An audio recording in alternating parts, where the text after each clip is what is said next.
Hello friends, good morning. শুভ জন্মাষ্টমী। জন্মাষ্টমীর অনেক অনেক শুভেচ্ছা। সব গোপুসোনাদের জানাই হ্যাপি বার্থডে। তো গোপুকে তো আমি রাত 12টার সময় উইশ করেছিলাম। এখন এই সকালবেলা নতুন জামাটা শ্রুতির মা দিয়ে গেছে গোপুকে, তাই সকালবেলা জামাটা পরিয়ে দিয়েছি। আর আমার যেন মনে হচ্ছিলো যে গোপুকে এবার আমি নিজের হাতে একটা পাগড়ি গড়িয়ে দিই, বাট ওর মাথার মাপ পাচ্ছিলাম না, তার জন্য একটা কাপড় দিয়ে জড়িয়ে জড়িয়ে পাগড়ির মতো করে দিলাম। তো তোমরা দেখতে থাকো, সঙ্গে থাকো। আর আমার না গায়ে প্রচণ্ড জ্বর চলে এসেছে, তার জন্য কথা বলতে এতটা কষ্ট হচ্ছে। জামাটা কিন্তু ছিল হালকা গোলাপি, বাট ভালো লাগছিল। কিন্তু আমার গোপুকে তো ডিপ জামা পরে পরে অভ্যাস, তাই আমার যেন মনে হয় ওকে ডিপ পরালেই বেশি ভালো লাগে। তো তোমরা দেখে নাও পাগড়িটা কেমন লাগছে ওকে দিয়ে। ভালো লাগছে তো দেখে নাও তোমরা গোপুর ফুল লুক। গোপু উঠে কিন্তু খিলখিল করে হাসতে লেগেছে। গোপুকে সকালবেলা উঠে যখন থেকে আমি তুলেছি তখন থেকে গোপুকে যেন মনে হচ্ছে ও হেসেই চলেছে, হাসবেই তো, বার্থডে বলে কথা।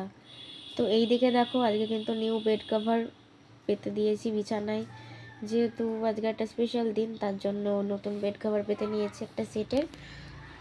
আর এখানে বাইরের বিছানা কমপ্লিট, বাট ওয়েদারটা ভীষণ বাজে ওয়েদার, একদম বৃষ্টি কাদামাখা ওয়েদারটা আমার একদম পছন্দ হয়নি।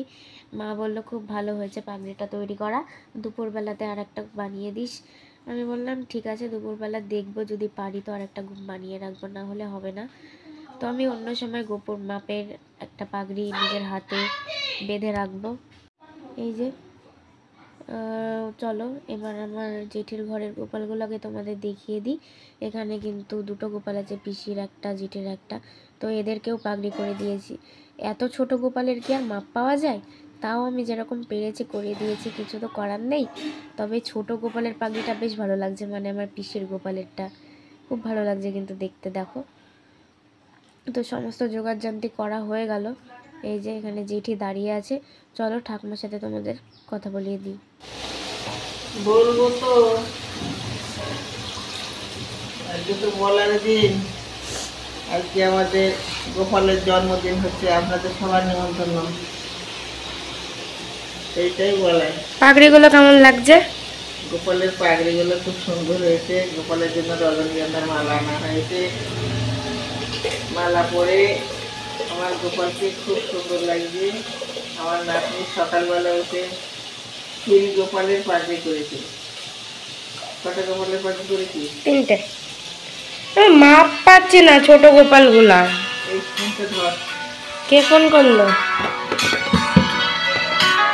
ইমন। হ্যালো। তো গাইজ দেখে নাও, এখানে কিন্তু পাশের বাড়ির মেজো ঠাকুমা চলে এসছে। এখানে তাল ঘষা হচ্ছে। গোপুসোনাকে সন্ধ্যাবেলা তালের বড়া দেওয়া হবে, এটা না দিলে কি হয়? আর জন্মাষ্টমীতে তো তালের বড়া দিতেই তো হবে, তার জন্য এখানে তাল ঘষে রাখছে মেজো ঠাকুমা। আর আমি ঘরের ভিতর পুজো করছিলাম। আমার কিন্তু শাড়ি পরার আজকে মন ছিল না। মা বললো যে না, শাড়ি পরেই দে পুজো, তার জন্য শাড়ি পরে দিয়েছিলাম। এটা কিন্তু একদম একটা নতুন শাড়ি যেটা আমি পরেছিলাম।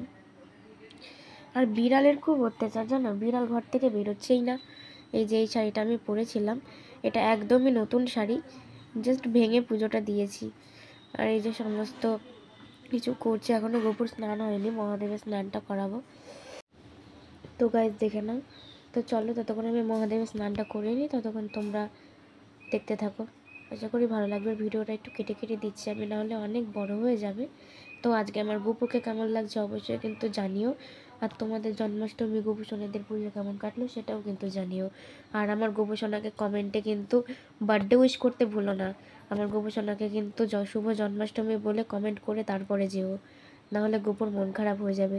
অবশ্যই কিন্তু কমেন্টটা করা যায়, অবশ্যই কিন্তু কমেন্টটা করবে প্লিজ গাইজ, প্লিজ আমার গোপুসোনাকে সবাই উইশ করবে।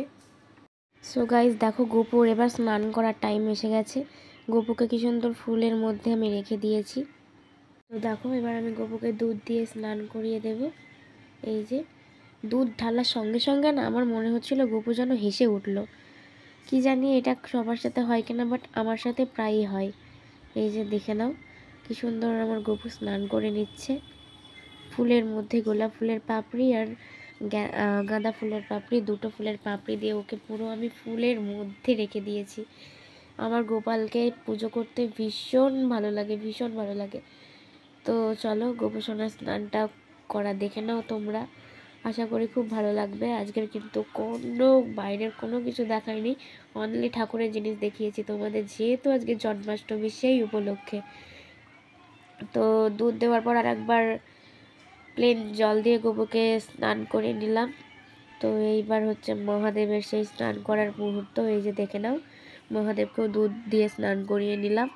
সো গাইস, এই যে আমার গোপুর ফাইনাল লুক, 2 গোপুকেই আজকে সাজিয়ে দিয়েছি সিংহাসন থেকে নামিয়ে। তো বন্ধুরা তোমরা কিন্তু অবশ্যই জানাবে আমার গোপুকে কেমন লাগছে। চলো মহাদেবের পুজোটা করে আসি। তো দেখো আমি মন্দিরেও চলে এসেছি, মহাদেবকে পুজো করে নিচ্ছি, যেভাবে পুজো করে ঠিক সেইভাবে। মা বলছিল যে সাদা শাড়ি পরে যাস না কাদা জলের মধ্যে, আমি বললাম যে না থাক, বাড়ি এসে আমি রিলস করবো বলছি, তাহলে একদম বাড়ি এসে শাড়িটা খুলবো, আবার শাড়ি খুলবো, জামা পরবো, আবার শাড়ি পরবো, বিরক্তিকর লেগে যাবে, তার জন্য আমি শাড়ি পরে চলে আসলাম। তো এবার বেলপাতা দিয়ে দিলাম ঠাকুরকে, আর আমি একটা রজনীগন্ধার মালাও এনেছি ঠাকুরের জন্য। আর আমার বেকায়দা একটু বাহার দিয়ে দেওয়া হয়ে গেছিলো, ক্ষমা চেয়ে নিয়েছি তার জন্য, তোমরা কিছু মনে করো না, আসলে হয়ে গেছিলো আমার ভুলে। তো ফুলগুলো আমি ঠিক করে দিলাম। আর এই যে এই রজনীগন্ধার মালাটা আমি আমার মহাদেবের জন্য এনেছি। আমার অনেক দিনেরই ইচ্ছে ছিল রজনীগন্ধার মালা দিয়ে পুজো করার, আজকে সেই ইচ্ছাটা পূরণ হয়ে গেল। এবং মহাদেবও আমার সমস্ত ইচ্ছে পূরণ করে দেয়, আমার গোপসোনাদের মতো আমার সাথে থাকে। গোপসোনা তো আমার সমস্ত কথা শোনে, মহাদেবও আমার সমস্ত কথা শোনে। আমি এনাদের প্রচণ্ড ভক্ত এবং আমি এনাদের অনেক বিশ্বাস করি, ভরসা করি। আশা করি আমার স্বপ্ন পূরণ করবেন। তো বন্ধুরা কেমন লাগলো? সো বন্ধুরা আমার শরীর প্রচণ্ড খারাপ হয়ে গেছে, কান কটকট করে কামড়াচ্ছে, জ্বর এসে গেছে গায়ে, দেখছে চোখগুলো ছলছল করছে আমার। তো এইমাত্র আমাকে ওষুধ খেতে হবে। তো চলো বন্ধুরা আজকের ভিডিওটা এখানেই শেষ করছি। আশা করি গোপুর আশীর্বাদে সবাই ভালো থাকবে, সুস্থ থাকবে, সাবধানে থেকো, এবং কাদের পুজো কেমন কাটলো অবশ্যই জানিও। আর আমার গোপুসোনাকে অবশ্যই একটা বার্থডে উইশ করে যেও। টাটা।